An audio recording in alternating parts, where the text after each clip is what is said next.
اور بخاری شریف کے اندر ایک روایت آتی ہے کہ انس بن مالک رضی اللہ تعالیٰ عنہ روایت کرتے ہیں کہ انصار کے ایک صحابی تھے حضرت ثابت بن قیس، جنہیں خطیب کہا جاتا تھا، بلند آواز تھے۔ تو جب یہ آیت مبارکہ نازل ہوئی کہ نبی کریم صلی اللہ علیہ وسلم کی آواز پر اپنی آواز بلند نہ کرو، تو انہوں نے اپنے آپ کو گوشہ تنہائی میں لے گئے، اور کسی آدمی نے پوچھا کیا حال ہے، کس کیفیت میں ہو؟ تو کہنے لگے شرٌ کان یرفع صوتہ فوق صوت النبی قد حبط عملہ وہو من اہل النار، برا حال ہے، میں تو نبی کریم صلی اللہ علیہ وسلم کی آواز سے اپنی آواز کو بلند کرتا رہا، میرے عمل ضائع ہو گئے اور میں تو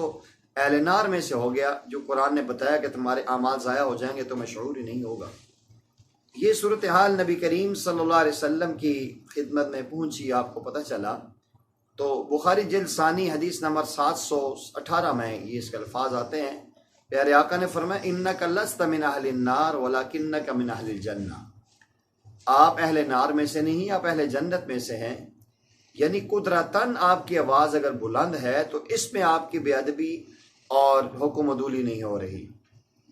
تو نبی کریم صلی اللہ علیہ وسلم کی حیات مبارکہ میں بھی یہ ادب ملوز خاطر تھے،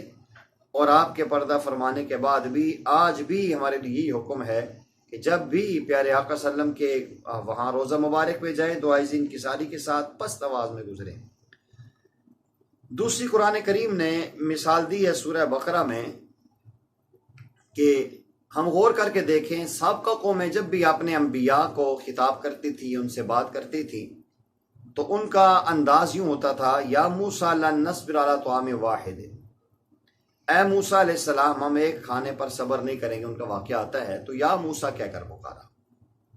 اسی انداز میں عیسیٰ علیہ السلام کے جب ہم تذکرہ دیکھتے ہیں قرآن میں تو ان کی قومیں بلاتی تھی یا عیسیٰ ابن مریم هل یستطیع ربک ان ینزل علینا مائدۃ من السماء، سورہ مائدہ آیت نمبر 112 میں،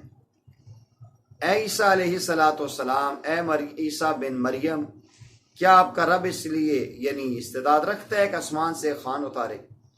تو اس طرح آپ غور کریں یا داؤد انا جعلنا کا خلیفہ، جس طرح بھی خطاب اللہ کی طرف سے ہوا تو تب بھی اس انداز میں کہا یا آدم اسکن انت وزوجک الجنہ، اللہ جل جلالہ نے بھی اسی لفظ سے بلایا، اور ان کی قومیں اور امتیں بھی انبیاء سابقین کو یوں ہی بلایا کرتی تھی۔ لیکن جب پیارے آقا کریم صلی اللہ علیہ وسلم کی باری آئی تو قرآن نے ایک تو یہ کہا کہ لا تجعلوا دعاء الرسول کا بینکم کا دعائی بعضکم بعضا، تم رسول اللہ صلی اللہ علیہ وسلم کو اس طرح نہ پکارا کرو جس طرح تم ایک دوسرے کو پکارتے ہو۔ تو قربان جائیں صحابہ کرام کی عظمت پہ، عشق پہ، سبحان اللہ، کیا عظمتیں اور کیا شان تھی۔ علامہ اقبال نے کہا تھا طرف شانی نے تیرے قطروں کو دریا کر دیا، آنکھوں کو بینا دل کو روشن کر دیا، جو نہ تیرا پر اوروں کی ہادی بن گئے، وہ کیا نظر تھی جس نے مردوں کو مسیحا کر دیا۔ تو صحابہ نے پیارے آقا کو جب بھی بلایا تو یا حبیب اللہ، یا رسول اللہ، یا نبی اللہ، یہ بھی کہتے اور ساتھ کہتے یا نبی اللہ فدا کا بھی و امی، اے اللہ کے نبی، اے اللہ کے حبیب، اے اللہ کے رسول، ہمارے ماں باپ آپ پہ قربان ہوں۔ یہ عظمتیں اور یہ شان اور یہ ادب صحابہ کرام نے ہمیں دکھلایا ہے اپنے عمل سے۔ قرآن کریم کی ایک تیسری آیت مبارکہ میں اللہ جل جلالہ فرماتے ہیں یا ایھا الذین آمنوا اذا ناجیتم الرسول فقدموا بین یدی نجواکم صدقہ، پارہ 28 سورہ مجادلہ آیت نمبر 12 میں اللہ جل جلالہ فرماتے ہیں کہ اہل ایمان جب تم رسول اللہ صلی اللہ علیہ وسلم سے تنہائی میں کوئی بات کرو، تنہائی میں صدگوشی کرنا چاہو تو اس سے پہلے تم صدقہ کرو۔ اس آیت کا شان نزول یہ ہے کہ منافقین مدینہ نے پیارے آقا کریم صلی اللہ علیہ وسلم کے صحابہ کرام کے سامنے اپنے بڑھائی ظاہر کرنے کے لیے آپ کے کان میں آ کے سرگوشی کرتے، اور ان کے سامنے یہ بات آ جاتی کہ یہ لوگ رسول انور صلی اللہ علیہ وسلم کے بڑے مقربین ہیں۔ تو جب یہ آیت مبارکہ نازل ہوئی تو منافقین تو بخیل تھے، انہوں نے وہ صدقہ کرنا چھوڑ دیا کہ جب بھی آپ نے بات کرنی ہے، سرگوشی کرنی ہے تو صدقہ کر کے آئیں۔ وہ پیچھے ہٹ گئے اور صحابہ کرام سمجھ گئے کہ رسول اللہ صلی اللہ علیہ وسلم کے کان میں سرگوشی کرنا بھی بے ادبی ہے، اللہ جل جلالہ نے اتنی بات بھی برداشت نہیں کی ہے۔ قرآن کریم کی سورہ حجرات میں اللہ جل جلالہ فرماتے ہیں، چوتھی آیت مبارکہ، قرآن کا حوالہ، یا ایھا الذین آمنوا لا تقدموا بین یدی نجواکم بین یدی اللہ ورسولہ، اے ایمان والو اللہ اور اس کے رسول کے آگے نہ بڑھا کرو۔ اللہ رب العزت کی سچی فرما برداری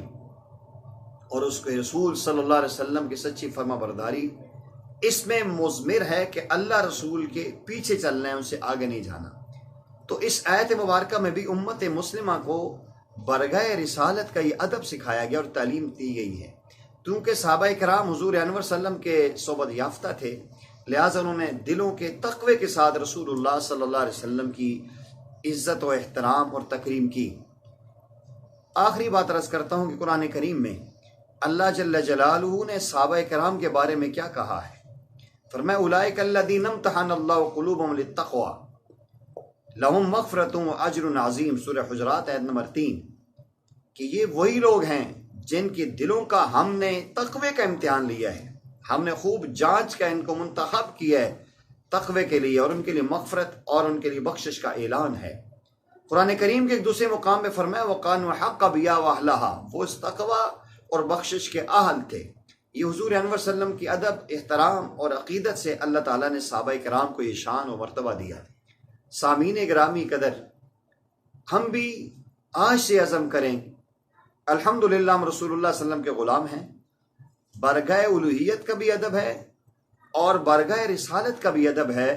آپ کی حیات مبارکہ بھی ادب رکھنا ہے، آپ کی تعلیمات کا بھی احترام کرنا ہے، آپ کے ساتھ جس چیز کی نسبت ہے اس کا بھی احترام ہمارے ساتھ لازم ہے، اس لیے کہ بعد با نصیب بے ادب بے نصیب۔ اللہ جل جلالہ اس کا ہمیں خیال رکھنے کی توفیق عطا فرمائے۔ انشاءاللہ نیکسٹ ویڈیو میں صحابہ کرام کے واقعات پیش کریں گے کہ ان کے نظر میں وہ کس طرح پیارے آقا صلی اللہ علیہ وسلم کے ساتھ بادب ہو کے رہا کرتے تھے۔